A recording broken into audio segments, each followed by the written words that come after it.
नमस्कार दोस्तों, मैं हूं आपका दोस्त, आपका होस्ट आर के, और आप देख रहे हैं आर के ट्रेडिंग। तारीख है 26 जून 2022 और यहां पे 27 जून 2022 के लिए निफ्टी के फार्मा, मेटल, आईटी और साथ ही फाइनेंशियल स्टॉक के आंसर्स लेकर दोस्तों आपके सामने मैं हाजिर हूं। दोस्तों सबसे पहले वीडियो पसंद आए तो जरूर फीडबैक करिएगा और टेलीग्राम चैनल और आर के ट्रेडिंग मोबाइल ऐप दोनों को डाउनलोड कर सकते हैं, ज्वाइन कर सकते हैं, जहाँ पे मैं लाइव मार्केट में कॉल भी देता हूं। और साथ ही मैं आपको बता दूं कि अगर लाइव ट्रेडिंग रूम जुलाई 2022 में ऐड होना चाहते हैं तो मेरे लिंक के थ्रू अकाउंट ओपन कराइए। जून मंथ में जो करेंट मंथ चल रहा है, 4 दिन बचा हुआ है, फायर सेल ब्लू एंजल 1 किसी एक में मैं आपको अपने लाइव ट्रेडिंग रूम जुलाई 2022 में ऐड कर लूंगा फ्री ऑफ कॉस्ट में। तो सबसे पहले मैं निफ्टी के फार्मा इंडेक्स को देखेंगे। देखिए फार्मा इंडेक्स में एक डोजी कैंडल बना के ट्रेड करने की कोशिश कर रहा है लास्ट टाइम में, है ना। रेजिस्टेंस एरिया मैंने पहले ही बताया हुआ 12,400 के आसपास रेजिस्टेंस है, वहां से थोड़ा गिरावट बढ़ सकता है या आ सकता है, रिवर्सल ले सकता है। जिस तरह की ये कैंडल बना रहा है, थोड़ा अगर अपने लोअर लेवल को ब्रेक करता है 12,100 के नीचे तो थोड़ा प्रॉफिट बुकिंग फार्मा में आ जाएगा। एस्ट्राजेनिका इसने काफ़ी अच्छा मूवमेंट किया था, 2900 3000 तक के टारगेट भी दिए थे, 2700 के ऊपर मेरा बाइंग था।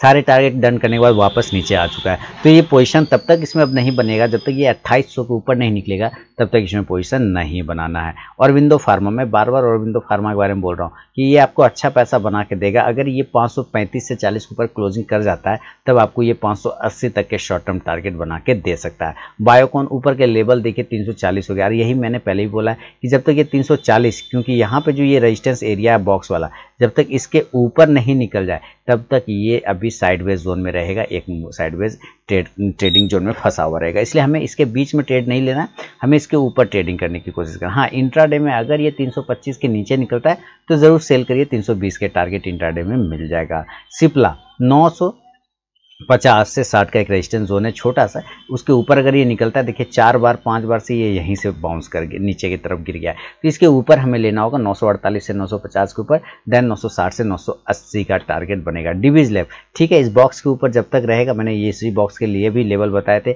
इस बॉक्स के ऊपर रहेगा, आपको पोजिशन में बने रहना। स्टॉप लॉस मेंटेन कर लीजिए 3580 रुपये के आसपास का। डॉक्टर लाल पैथलेव अप साइड में अगर निकलता है 2070 से लेके 2080 के ऊपर, तो 2100 और 2200 के टारगेट आपको बनेगा। नीचे अगर इंट्राडे में ब्रेक करता है 2000 को तो 1980 तक के टारगेट, 1950 तक के टारगेट भी बन सकता है।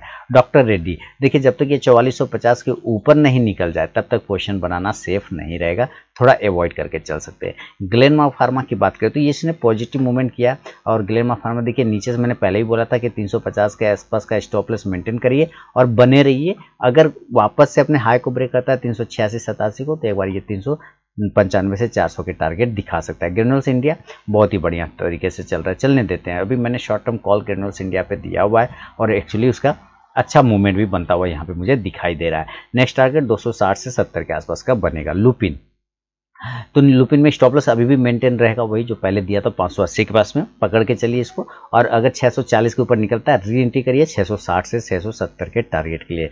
नोवार्टिस में पोजीशन बनाना होगा तो बिल्कुल इस बॉक्स एरिया के ऊपर लेना होगा हमें, 635 से 40 के ऊपर, टारगेट 660 का।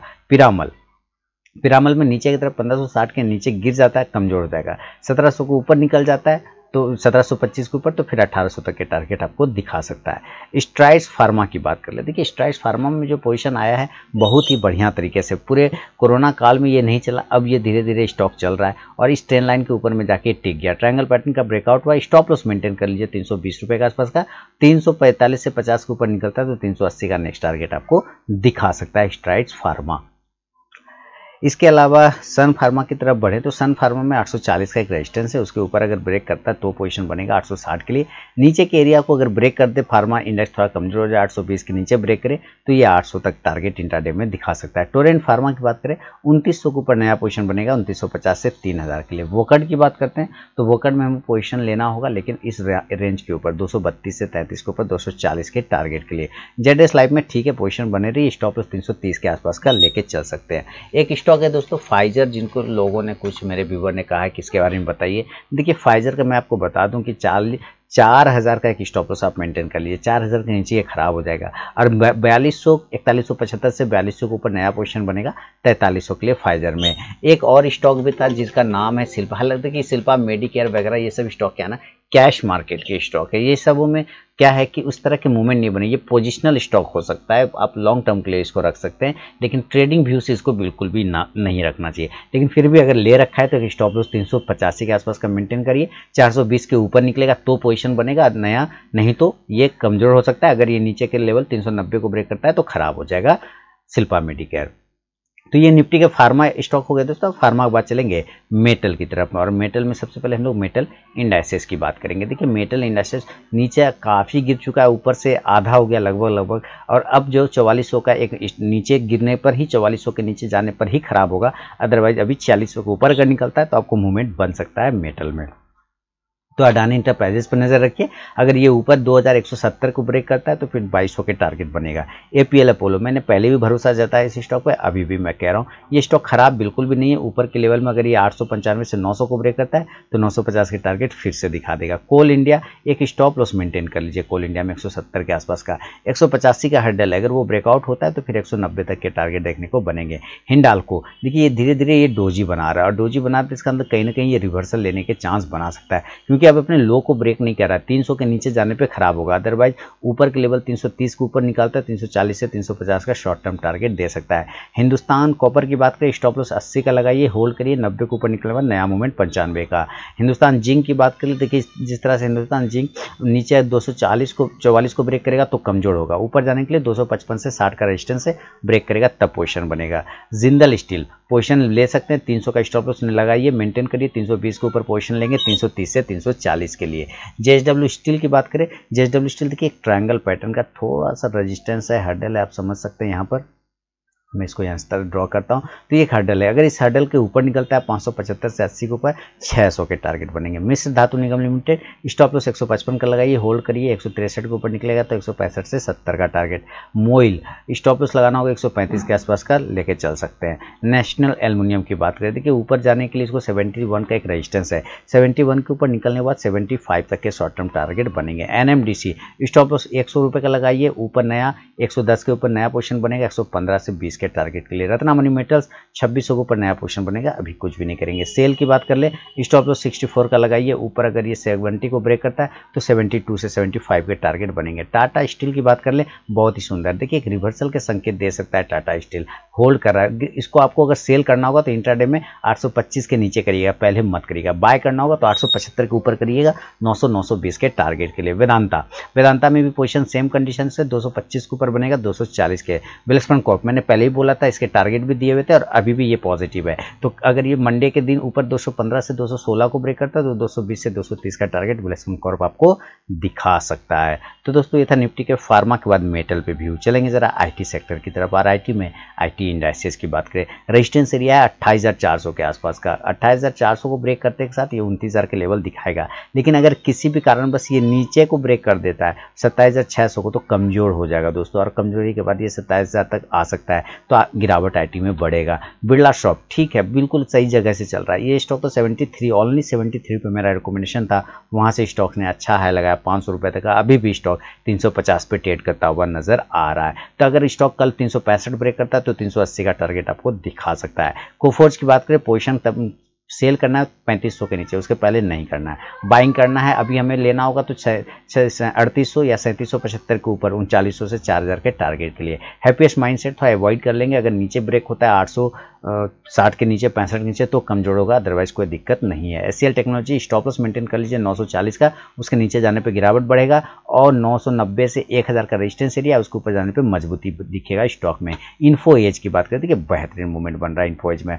स्टॉप लॉस मेंटेन कर लीजिए 3800 का। 3900 40-50 को ब्रेक करे तो 4000-4100 के टारगेट बनेंगे। इन्फोसिस ठीक ठाक है, स्टॉप लॉस मेंटेन करिए 1370 के आसपास का बने रहिए। जस्ट डायल की बात करें, इसमें भी आपको स्टॉप लॉस 520 का लगा के रखना होगा, अगर नहीं लिया एंट्री तो 575 के ऊपर लीजिएगा 600 के टारगेट के लिए। एलएनटी इन्फोटेक की बात करें, जो एलएनटी इन्फोटेक हाँ, एल&टी इन्फोटेक में जो पोजीशन बनेगा वो बनेगा आपको 4225 से 30 के ऊपर, टारगेट बनेगा 4600 के आसपास का। सेलिंग करना हो जरूर करिए, कोई दिक्कत वाली बात नहीं। सेल में हमें 4000 के नीचे सेल करना है, 3900 के टारगेट के लिए। माइंडट्री में भी सेल करने के लिए बिल्कुल सही पोजीशन है, 2800 के नीचे सेल करेंगे, 2700 का टारगेट। बाइंग करेंगे 3000 के ऊपर या 2975 के ऊपर, 3200 के टारगेट के लिए। एम्फासिस में थोड़ा अवॉइड करके चलिए, चार्ट सही नहीं है।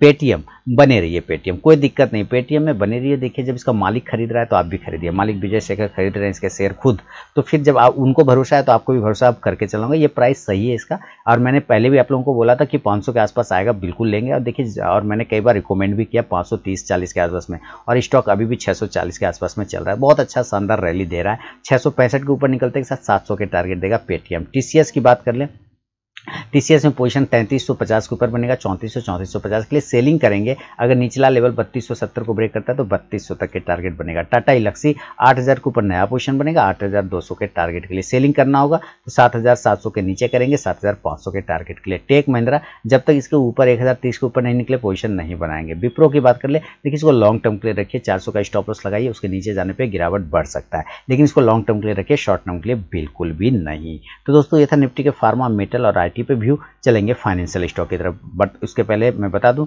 टेलीग्राम चैनल जरूर ज्वाइन कर लीजिए, और आरके ट्रेडिंग मोबाइल ऐप को भी डाउनलोड कर सकते हैं लाइव मार्केट में कॉल के लिए। साथ ही अगर आप लाइव ट्रेडिंग रूम में ऐड होना चाहते हैं जुलाई 2022 में, तो मेरे लिंक के थ्रू अकाउंट ओपन कराइए, फायर ब्लू एंजल 1 किसी एक में, देन मैं आपको ऐड कर लूंगा। जून मंथ में जो भी अकाउंट ओपन होगा उनको ऐड कर लूंगा। चलिए बजाज फाइनेंस की बात कर लें। बजाज फाइनेंस के ऊपर की तरफ 5670 के ऊपर निकलता है तो आपको एक बार 5800 के टारगेट देखने को मिलेंगे। बजाज फिनसर्व की बात करें 11700 के ऊपर पोजीशन बनाएंगे 12000 के टारगेट के लिए। चोला फाइनेंस मजबूत स्टॉक है और मजबूती दिखा भी रहा है, तो हमें पोजीशन फिर से लेना होगा 655 के ऊपर, 660 से 680 के लिए। स्टॉप लॉस मेंटेन कर लीजिए 620 रुपये का। इंडिया बुल हाउसिंग फाइनेंस देखिए रिस्की ट्रेडर, छोड़ दीजिए, कोई दिक्कत नहीं, इसमें नहीं भी बनाएंगे पोजीशन तो कोई दिक्कत। अब जिन लोगों ने ले रखा है तो स्टॉप लॉस 90 का मेंटेन करके चलिए। LIC हाउसिंग फाइनेंस ठीक ठाक है, स्टॉप लॉस 290 का लगाइए, ऊपर रेजिस्टेंस 330 का है, 330 के बाद ब्रेकआउट बनेगा 340 से 350 के लिए। L&T फाइनेंस हमें 72 के ऊपर पोजीशन लेना होगा, 75 से 77 के टारगेट के लिए। मन्नपुरम फाइनेंस 92 को ब्रेक करता है तो 95 से 100 तक के टारगेट बनेंगे। M&M फाइनेंस अच्छा स्टॉक है, देखिए स्ट्रेट लाइन का सपोर्ट लेते हुए ऊपर गया है, ऊपर 180 से 82 का रेजिस्टेंस है, ब्रेक करेगा तो 185 से 190 के टारगेट बनेंगे। मुथूट फाइनेंस देखिए, मुथूट फाइनेंस में कुछ है होशियार आदमी, होशियार फंड हाउस जो कि पोजीशन धीरे धीरे ऐड करता जा रहा है, तो आपको भी नजर रखना है मुथूट फाइनेंस पर। अगर नीचे ब्रेक करता है 980 सेल करिएगा, 975 के नीचे